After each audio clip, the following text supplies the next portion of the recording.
Jeff, I'd like to start with just the turmoil that's happened since Coach Brown's firing. So, for the players, for the coaches, how do you guys deal with that? I mean, you know, the difference in this situation is we got a game. We got a game next Tuesday. So that's been the priority from day one, is getting our guys ready to play a 13th game, which is not a lot of schools in college football get to do that, and that's where it's all been focused on. Transition's part of this game. It's part of college football, and it's something that you got to be ready for no matter what. And our kids have done a phenomenal job of working and keeping the main thing, and that's what gives you a chance. And we just want to go out and win our last game of the year, put an exclamation point on the season, and rebound from, obviously, which was a pretty bad day for everybody involved as far as our last game. And I think that's where the motivation from a lot of this stems from. Anything personally or professionally that you could compare this to, what you're doing right now? I mean, 20 years, I think this is my 5th time in transition. It's part of the business. You know, people ask me, how's the family doing? How's my wife doing? My kids? And, you know, I got 3 kids born in 3 different cities. So it's just part of the deal. You know that going in. What you got to do is keep the focus on your players. That's what we were hired to do, was to develop our players, to be there for our players. And you can't just be there for your players when you're, you know, on a 4-game winning streak. You got to be there for your players no matter what. And this is a great example of that. So that's been the focus with it. And then we'll, once we get through Tuesday, we'll see what happens. What do you use from that experience to keep things calm and steady with the players who haven't done this? Yeah, it's a great way to put it too, and not just the players, but even our young players, our freshmen, you know, our young 18, 19-year-old guys, and it's hard enough for the older guys, you know, but I think that's exactly right. The experience is what allows you to stay kind of calm and collected in this, stay professional in this. You know, we've got a bunch of young adults, but they're still adults, and part of adulthood is dealing with adversity, and being able to do that as a husband, as a father, and as a coach is important. It's important for them to see that on a day in and day out basis, and that you're not changing. You're still attacking practice the same way. You're still attacking your meetings the same way. And I think they've seen that from our entire staff and everybody in the building. So really proud of the people in the building and of the coworkers that I work with, and our players have been phenomenal. And that's been the biggest joy, is to watch them go through a really tough time and then come back and remember why they play the game of football and why we're here to begin with. Now, can you tell from the experience with them, like that your calmness is helping them stay calm, where they're like, well, coach isn't freaking out, so I should freak out? Yeah, I hope so. I hope that helps. I mean, I really do. And I think, you know, and I mean that in you know, I 100% believe that what they see is what they believe in and who you are consistently. And I think that's important. And it's no different for us and to them. Like I said, I give them a lot of credit. And I'm really proud of how our guys have pushed through the last 10 days. And I'm excited to see them go out and compete one last time. How has your actual job as a coach, because you transitioned into a role not that long ago, and now this is happening, and Chad's doing that, changed at all? Because have you had to assist Chad in any different ways that maybe you wouldn't have been if Neil was still here as an experienced head coach? How have things been different for you as an actual coach? Since the transition, really nothing. This is something that Chad's ready for. Chad's done a phenomenal job. He has the heartbeat of our team. He understands schematically what we need to do to win the game. He understands what we need to do from a staff standpoint and from a player standpoint. So there really hasn't been anything additional from that. As the leader of the defense right now, and with our coaches staff and our players, I mean, at the end of the day, it's about preparing. And we've got a phenomenal staff. We've got really, really good players that I'm really proud of, and I have a lot of trust in, and they trust us, and we're going to have a good plan going forward. So I think since the transition of Coach Brown, I don't think anything's truly been different, right? A lot more on Chad than it has been on me.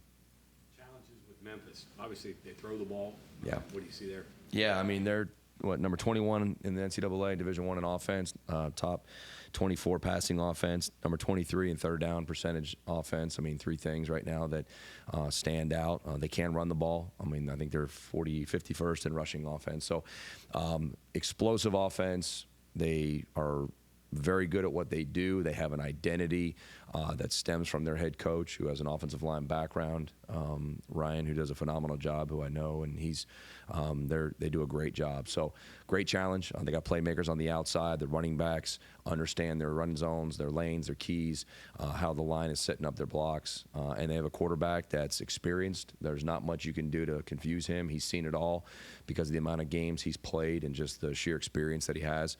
So it's going to be a great challenge for us. I assume Josiah Trotter or anybody else in the portal won't play. Anybody else that won't, and how do you make up, how do you handle that rotation, especially at linebacker now? Yeah, I mean, it is. It's next man up. We've got a lot of guys that have played a lot of snaps in that room, and it's going to be a great opportunity for guys like for Ben Cutter and for Caden Beiser, Reed Carrico, Trey Lathan, and all those guys. We got some really good young talent, Curtis Jones, Ricky Williams, ready to play, and so I'm excited about it because we do have depth, and I know as the season went on, Josiah was making a lot of plays, so his playing time increased, and there's been opportunities, and Reed's gotten a lot of playing time playing our outside backer position along with our inside stuff. So we've got pieces. We've got very capable players here. We've got very good players that we recruited really, really hard, and excited to see them take advantage of the opportunity. And that's what you got to do. And that's no different for any position on our team. The next man has been working just as hard as the guy that's been out there the most, and it's his opportunity to take advantage of that.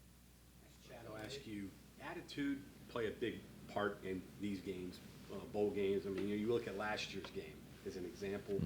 Is that how you approach that with your guys? Absolutely. I mean, the most excited team to play is going to have a chance to win every single weekend, and that's especially in bowl games. And I think when you look at the very limited amount of guys that we've had choosing to not play in the game, the very, the commitment that you've seen from our players and from our coaches over the last 10 days and how excited they are to go play this game and to go have another opportunity. And, something we talked about, I mean, you got a chance. There's guys in this building that have a chance to win 3 bowl games in their career, and there's not a lot of groups that have graduated from a lot of universities, but West Virginia being one, where guys can say they won 3+ bowl games in their career, and we have an opportunity to do that. And then that's exciting. That's something that you want to hang your hat on. You want to go out the right way. So having guys excited to go to Frisco to play a game against a top 25 opponent is it doesn't take a whole lot to get them fired up to hit the practice field. And if you're about the right stuff and you got a bunch of competitors in the room, that's what you're banking on. Yeah, personally, you've had a crazy last month yourself from becoming not a defensive coordinator, having a good week, then having the floor open up and swallow you up. But how have you managed to keep your equilibrium and all of a sudden you're even a job search? Yeah, it's a great analogy, by the way. I think it's easy to come in here on a pregame press conference. It's really hard to come in here on a postgame press conference, and I think we all know that. And everybody has a plan. And one thing that really tried to do a good job of over the last month is make sure our kids believe in the plan. They understand what the plan is going into the game. But when that plan changes, and either you punch somebody in the mouth or you get punched in the mouth, how you respond is critical. And hopefully over the last month and a half, they've seen a consistent response, and one that's not going to change when we go back to work on Monday. We'll go back to work on Tuesday, and we do that. And if you're consistent with how you approach things, and you're consistent with your work ethic, you're consistent with your energy level, then that means you're walking the walk. You know what I mean? You're not just saying things. And I think that's been the biggest part of this, is just being consistent.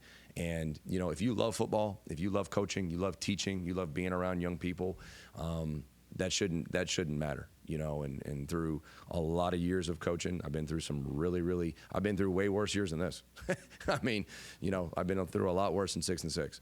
You know what I'm saying? But, how you approach it and how you respond is everything. And that's something that, Chad says a lot to the team, but it's how you respond. And that's something that hopefully you can continue to do every week.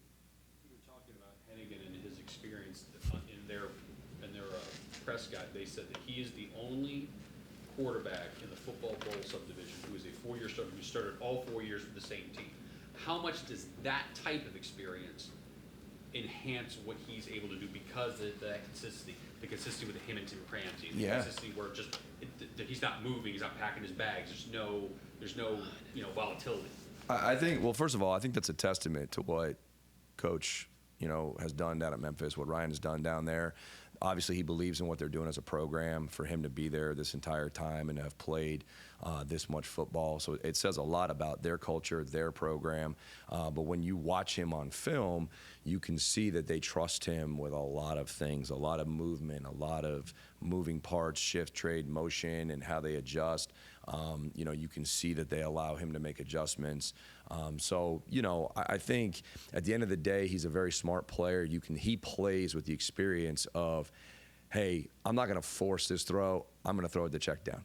Hey, I'm going to throw this one away because I know on the next one, if I get a different coverage, that throw is still going to be there. I don't have to force it on this down. You see an incredible amount of patience from him, and as games go on, you can just see how he's kind of working through it. So testament to them, how they've developed him. We talk about a developmental program, and a lot of schools aren't allowed to be developmental programs anymore because you got to go and you got to fix it right now, and you got to fix it yesterday. True testament to their culture there to be able to have a developmental player like that and allow him to grow in the system. And he's got tools, don't get me wrong, he's got tools. But you can see that patience on film very easily. Different looks, trick plays, things of that sort, a game like this? Anytime that you're on a defensive staff going to a bowl game and you have 12 games of film to watch, you can go down a rabbit hole real quick because you have so much more film to evaluate going into that game. And it's not going to be a conference opponent, so you don't have much crossover film, so you really don't know who you're playing until the day the game is announced. So there's two things. One, you got to kind of expect the unexpected. But two, if you allow yourself to go down a rabbit hole and watch 12 games and watch 800 plays of film, you're going to spread yourself thin pretty quick. So there's a fine line there between being prepared and doing deep dive analysis on things, but also not watering down what you think you're really going to see. And they're good at what they do. Eliminate that? How do you get to the right spots? Well, I mean, yeah, they're still going to have percentages. They're still going to have things that they really focus on from down and distance and different things. And they've been able to stay pretty healthy. They lost some guys, and then they got them back at the end of the year, which you saw against Tulane. And so you got to do a pretty good. You can decipher it pretty good. It's when you start chasing ghosts and you start, oh yeah, this set up this, and you might have thought that, but they didn't even think. You know what I mean? Like you can't create things, and that's what you got to be careful not to do. Anytime that you're going into a game, you got to try to stop what teams do best and make them at least go to something that they had to create, and that's what we're always going to try to do. What Bob brought up is just the case for you and the staff. I mean, you guys all kind of are in a job search, type of mode right now, whether it's here or elsewhere. What are your goals, I guess, that you could share in terms of your career? Just, do you want to be a head coach someday? Do you want to be a defensive coordinator, for a long time because you're just kind of getting your feet wet into this after not doing it for years? Where do you see yourself in 5 years? Yeah, well, I think, and I'll answer the first part of your question there. I mean, as we've been going through this, the thing that I do want to reiterate, and it's not just speak right here. You got a bunch of guys right now that are finishing a job, all right? And I think we saw that on signing day. I think we saw that with the retention that we've had over the last 2 weeks. There's a bunch of professionals in this building that are here to finish their job. And I think, guys, obviously, you got to do right by your family. You got to do right by your career. But we are wearing the WVU logo, and we are entrusted with this program, and that's our job. And there's a bunch of guys in this building that are being truly professionals through this process. And then for me personally, I mean, over the years, over the experiences, and through mentors of mine and watching, and I think, every week there's different coaches that go through this profession, and they take jobs, they leave jobs. At the end of the day, I would love to be able to do the job that is the best fit for my family, for me professionally. I love coaching. I love teaching. I've coached multiple positions in the back seven, basically everything in the back seven throughout my career. I've enjoyed the opportunity to call defenses for the second time in my career. If that's the opportunity that I get, outstanding. I think the ability to coach an entire football team, and that is a special thing. And to be able to manage a major operation such as this with I don't know, probably 60 plus employees in this building, and to be the CEO of a program like that is a special calling. And if I had the opportunity to do that, I would love to do that. So I think it's a matter of, I never want to be in a position where I'm chasing something, but if the opportunity presented itself and someone felt like I would be the best fit for their program, then outstanding. If not, and I'm coaching 10 guys instead of special teams coordinating, or I'm leading a defense, if that's what the role is that the best fits myself and my family, then great. So, and I'm trying not to give you too cliche of an answer, but 10 years ago, I probably gave you a different answer. I probably said, absolutely, I want to be a D coordinator, I want to coach a national championship team, I want to be a head football coach, I want to go to the NFL, I want to host the Lombardi Trophy. Like, I would have said all those things.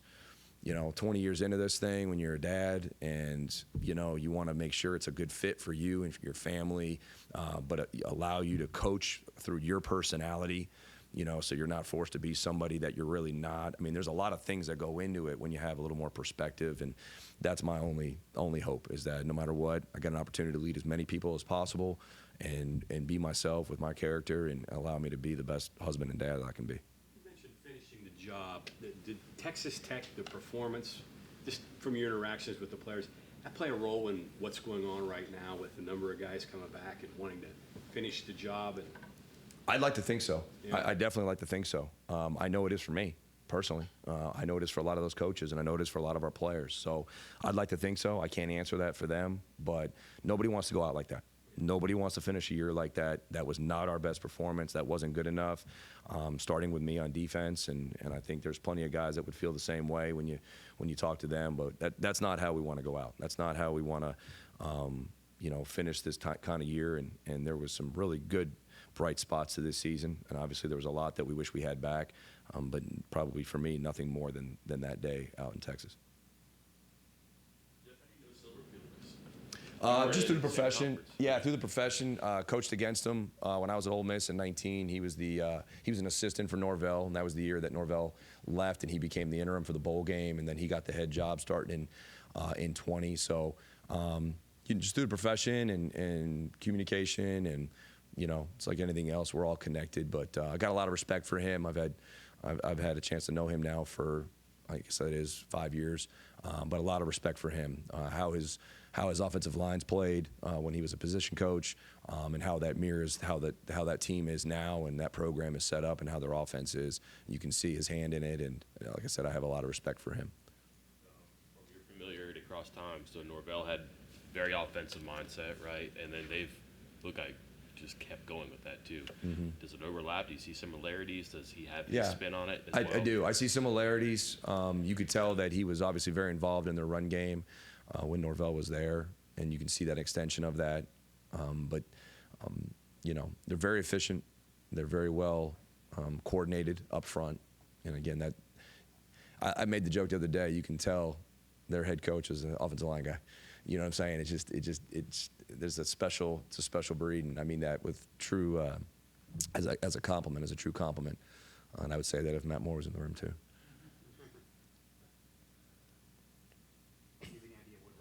Against Texas Tech? We haven't asked you directly. Yeah, I mean, well, yeah, very simple. Not good enough on first down. When you look at that, I think they were successful on every possession in 10 to start every drive out of 12 drives in that game, which set us behind on second down. And I think we had, actually, I was ready for you to ask that. I think we had 15 third downs, and 13 of them were either 3rd and 1 to 4. And it's really hard to be successful on third down when 13 out of 15 are 3rd and 1 to 4. It's a pretty tough sledding when you can't get them to 3rd and long. I think we got them 3rd and 10 one time, and we jumped off sides and gave them a 3rd and 5. So when you can't get ahead of the sticks, we had 12 missed tackles. We had over 160 yards after contact. Did not tackle. Did not get off blocks. We cannot perform like that and expect to have success. And early in the game, made 2 big time red zone stops, forced field goals down there where they have not done that. They were, I think, one of the best, if not the best, red zone offense in the country. And then just that second quarter just snowballed, and it just seemed like nothing could go right there for about 30 minutes in that game, and it got out of hand real quick. So, appreciate it. Yeah, I understand. What do you do to counteract that through these practices to say, okay, this is what happened here? Yeah. We don't want, and Memphis can keep the Absolutely. ball rolling. We don't Yeah. want this to happen. Yeah, well, I mean, our intention every week is to stay ahead of the chains, is to be really good on first down and to be in a second and long situation that gets us to third and long so we can attack. And Texas Tech was the #1 offense in the conference. Well, Central Florida was #2. And if you go back to the Central Florida game, we were really good on first down. We got them to many third and longs, and they couldn't convert, and we made some big-time stops in that game. So, it's not necessarily the quality of the offense. We're playing another high-quality offense. It's about us. It's about our execution. It's about how we defeat blocks. It's about how we tackle. It's about how we chase the football. It's about how we create takeaways. And it's got to be self-focused on what we need to do. And we're going to have, a plan that's going to give us an opportunity to be successful. And we got to execute that plan. We got to get our guys in the right places. I got to give them a better plan to do that, because obviously that wasn't good enough. And we're going to go attack on Tuesday. And that's all you can do. And that's what they've done, to their credit. That's what they did on Monday's practice and Tuesday's practice, and what we're planning on doing the rest of the week as we prepare for this game. So you just got to get guys to believe, like, hey, here's why it didn't work. Here's what we got to do to fix it. And that's no different on week, what are we now, 13, game 13, than it was game 5. And that's the key to this thing. What have you liked out of Carrick? Obviously, he's been a lot more productive. He's been playing more, but Yeah, been playing more. The thing that he does, and he had some opportunities on Saturday out in Texas that he wasn't able to make some of those plays that he made, say, the week before. When he got the award and was in so much production. The thing I like about Reed is he's really attention to detail. He does a great job making sure that he's fitting where he's supposed to fit, using his hands. He plays big. He's a bigger body when we put him out there to the field, and that's what we want out of him. And then, he pulls his pin, man. He is reckless. He pulls his pin. Maybe puts himself in some bad positions for some tackles sometimes, because he is trying to be so aggressive and so physical and violent. But you can take that, So I've been pleased. Like, he's been a selfless guy that's done everything we've asked him to do as fast as he possibly could. So could be prouder of him. I'm not sure these guys, do they play tempo at all? They do. They mix it in. Yeah, not like what you saw in Lubbock, no, but they do mix it in, and they use it to their advantage. All right, appreciate it. Thank you all. Appreciate y'all all these.